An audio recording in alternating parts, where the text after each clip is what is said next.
अस्सलाम वालेकुम व्यूअर्स, मेरा नाम बाबर हुसैन अज़बाश है और मेरा ताल्लुक़ पाकिस्तान ऑक्सीजन लिमिटेड के marketing and business development function से है।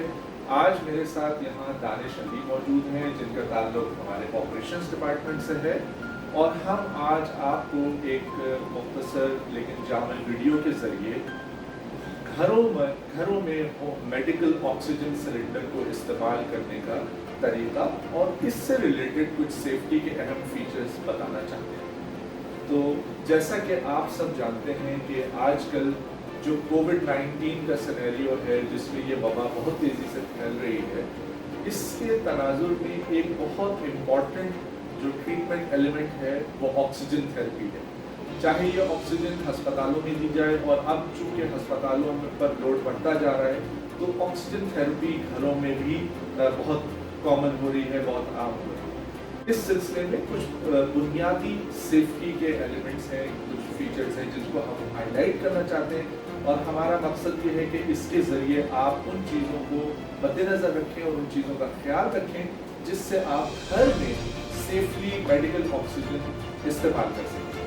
तो अब मैं रिक्वेस्ट करूँगा दानिश आपसे कि आप ज़रा सा ऑपरेशनल वाइज ब्रीफ करें हमारे व्यूअर्स को और ऑल द स्टेप्स जो कि रिक्वायर्ड हैं ऑक्सीजन इस्तेमाल करने के लिए। जी बहुत शुक्रिया बाबा साहब। सबसे पहले मैं आपको सिलेंडर के हवाले से इस्तेमाल से पहले जो ज़रूरी हिदायत है उनके बारे में कुछ निशानदेही करूँगा।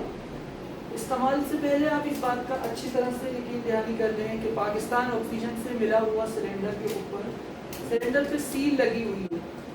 सिलेंडर को इस्तेमाल से पहले ये भी देख लें कि सिलेंडर की बॉडी और इसका वाल्व ऑयल या ग्रीस से पाक हो। ऑयल या ग्रीस के मौजूद होने से सिलेंडर के अंदर लीक की सूरत में सिलेंडर आग पकड़ सकता है। इस बात का भी खास ख्याल रखना है कि सिलेंडर को जो इस्तेमाल करेंगे जो लोग, उनके हाथ में ऑयल ग्रीस कोई ऐसी इवन मक्खन वगैरह नॉर्मली घर में खातून इस्तेमाल कर रही होती है तो वो हाथ पर लगा हुआ ना हो, क्योंकि ये भी आग का बायस बन सकता है।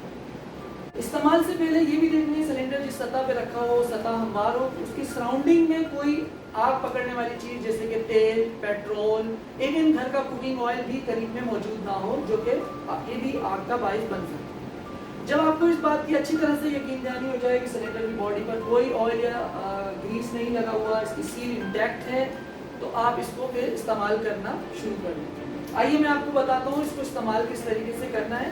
इस्तेमाल के लिए आपको चंद चीज़ें दरकार हैं। नंबर 1, आपको सिलेंडर का रेगुलेटर चाहिए जिसका मकसद सिलेंडर के प्रेशर को रिड्यूस करके पेशेंट तक पहुंचाना है। दूसरा, आपको ये स्पैनर या रेंच चाहिए होगा जिसकी मदद से आप इस रेगुलेटर को सिलेंडर के वाल्व पर टाइट करेंगे। तीसरी चीज़, आपको स्पिंडल की जो कि इस सिलेंडर के वाल्व को खोलने में इस्तेमाल होगी, उसको इस्तेमाल करना है। ये तमाम चीज़ आपको पाकिस्तान ऑक्सीजन के ऑफिस से रिक्वेस्ट करने पर आपको मिल सकती है। आइए सबसे पहले 1 बाय 1 हम सिलेंडर के इस्तेमाल के तरीके को समझते हैं। नाज़रीन, आइए अब हम सिलेंडर के इस्तेमाल को स्टेप बाय स्टेप समझते हैं। सबसे पहले सिलेंडर की सील को उतारने के लिए आप इसको ऊपर किसी भी शार्प एज, मेरे पास ये स्विस नाइफ है, मैं इसकी मदद से खोल रहा हूँ। आप घर में किसी छुरी या किसी शार्प एज की मदद से इसको आसानी खोल सकते हैं।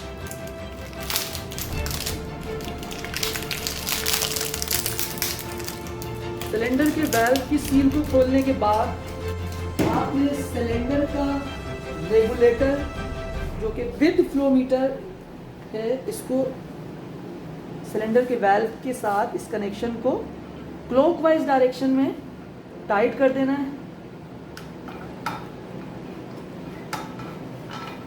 अच्छी तरह से निशानदेही कर लें कि आप जो कनेक्शन टाइट कर रहे हैं वो बआसानी इस पर चढ़ रहा है। अच्छा, हाथ से तो ये मुकम्मल टाइट हो गया है। इसको मज़ीद टाइट करने के लिए हम स्पैनर की मदद से इसको थोड़ा सा और अच्छी तरह से ये यकीन दहानी कर लें कि इसमें लीक ना रहे।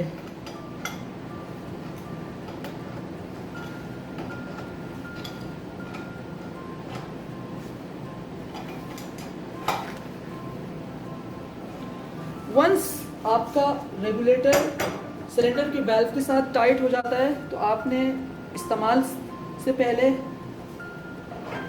इसके रेगुलेटर के फ्लो को बंद कर देना है।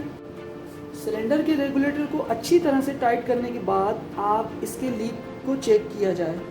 लीक के चेक करने के लिए अगर ज़्यादा सिलेंडर में लीक है कनेक्शन के अंदर तो उसको बआसानी आवाज़ सुनी जा सकती है, वरना बेहतर तौर पर चेक करने का तरीका ये है कि इसके तमाम जॉइंट्स मतलब वाल्व और कनेक्शन के दरमियान जो जॉइंट्स हैं उनके ऊपर पानी को डालकर भी देखा जा सकता है। अगर सिलेंडर की कहीं से लीकेज होगी या इसकी बॉडी कहीं से लीक होगी तो आपको बबल रैप बआसानी नज़र आएंगे। इसके बाद आप ये यकीन दहानी कर लें कि सिलेंडर के रेगुलेटर की जो फ्लो मीटर का नॉब है वो क्लोज है और वो देखी जा सकती है क्लोज पोजीशन पर मौजूद है। वंस आप ये यकीन दहानी कर लें कि सिलेंडर की नॉब बंद है और सिलेंडर के कनेक्शन तमाम लीक फ्री हैं तो आप दी हुई स्पिंडल की मदद से सिलेंडर की वाल्व को आहिस्ता से खोलें और अपनी नज़र सिलेंडर के रेगुलेटर के गेज पे रखें। आप देखेंगे कि सिलेंडर का रेगुलेटर का गेज उड़ गया। तकरीबन सिलेंडर के अंदर 2000 psi प्रेशर मौजूद होता है जब पाकिस्तान ऑक्सीजन से सिलेंडर सप्लाई होता है। इसके बाद आप सिलेंडर के रेगुलेटर के साथ दिए हुए इस ट्यूबिंग को आप ह्यूमिडिफायर बोतल के दिए हुए आउटलेट गैस के कनेक्शन पर लगा लें।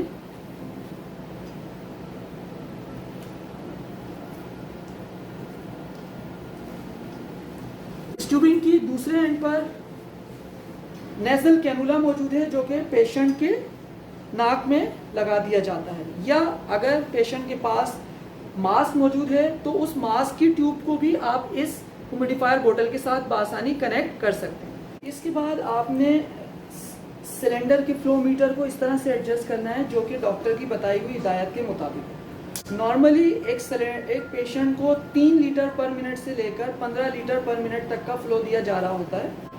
पाकिस्तान ऑक्सीजन ये रिकमेंड करता है कि वो पेशेंट जिनको फ्लो डॉक्टर ने 3 लीटर से 10 लीटर पर मिनट तक दिया है उनको आप घर में बआसानी ऑक्सीजन दे सकते हैं। इससे ज़ायद मिकदार मतलब 10 लीटर पर मिनट से ज़ायद मिकदार के लिए पाकिस्तान ऑक्सीजन रिकमेंड करता है कि आप पेशेंट को डॉक्टर की ज़ेरे निगरानी ही ऑक्सीजन फराहम करें। आइए मैं आपको मिसाल के तौर पर एक मिसाल देकर समझाता हूँ कि डॉक्टर ने अगर आपको 5 लीटर पर मिनट का फ्लो प्रेस्क्राइब किया है तो आप उसको किस तरह से पेशेंट तक पहुँचाएंगे। सबसे पहले आप देखें कि सिलेंडर की बॉडी के साथ मौजूद रेगुलेटर का ये पार्ट इसका फ्लो मीटर कहलाता है। फ्लो मीटर की नॉब को आपने आहिस्तगी से इस तरह से खोलना है कि इसकी बॉल का लोअर मेनिस्कस 5 लीटर पर मिनट के ग्रेजुएशन मार्क को टच कर जाए। ये देख सकते हैं कि इसका जो लोअर मेनिस्कस है 5 लीटर पर मिनट के फ्लो की को टच कर रहा है।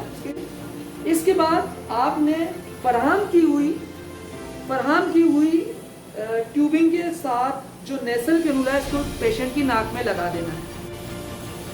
इस बात की अच्छी तरह से यकीन दहानी कर लेनी है कि सिलेंडर में गैस फ्लो कर रही है या नहीं। इसका अंदाज़ा आप ह्यूमिडिफायर के बबल से बआसानी लगा सकते हैं। अगर इसमें बबल्स आ रहे हैं इसका मतलब पेशेंट तक गैस पहुंच रही है। इस्तेमाल के बाद अगर पेशेंट को ऑक्सीजन की ज़रूरत नहीं है आपने इस नॉब को जिस तरह से आपने खोला था उसके अपोजिट डायरेक्शन में बंद कर देना है। उसके बाद अगर आपको मज़ीद ज़्यादा देर तक इस्तेमाल नहीं करना तो स्पिंडल की मदद से सिलेंडर के वाल्व को भी बंद कर देना। पाकिस्तान ऑक्सीजन से फराहम की जाने वाला सिलेंडर मिसाल के तौर पर ये सिलेंडर 10 लीटर वाटर कैपेसिटी का सिलेंडर है जिसमें तकरीबन 1600 लीटर गैस मौजूद है। अगर पेशेंट को 3 लीटर पर मिनट की रफ्तार से या फ्लो से गैस दी जाएगी तो ये बआसानी 7 घंटे इस्तेमाल किया जा सकता है।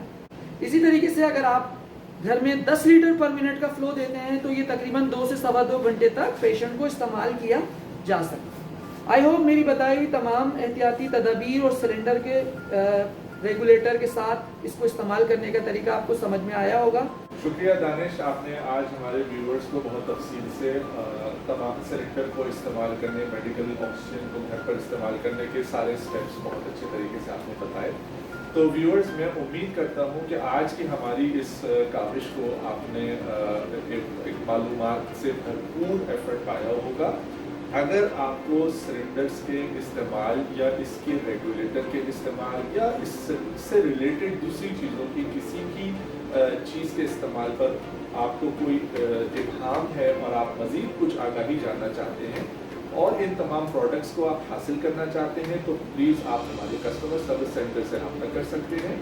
मैं दानिश की बिहाफ पे, पाकिस्तान ऑक्सीजन की टीम की बिहाफ पे आपका शुक्रिया अदा करता हूँ और उम्मीद करता हूँ कि आप इस कोविड-19 की पेंडेमिक की सिचुएशन में अपने सब लोगों का ख्याल रखेंगे और मेडिकल ऑक्सीजन को सेफ तरीके से इस्तेमाल करेंगे। Thank you.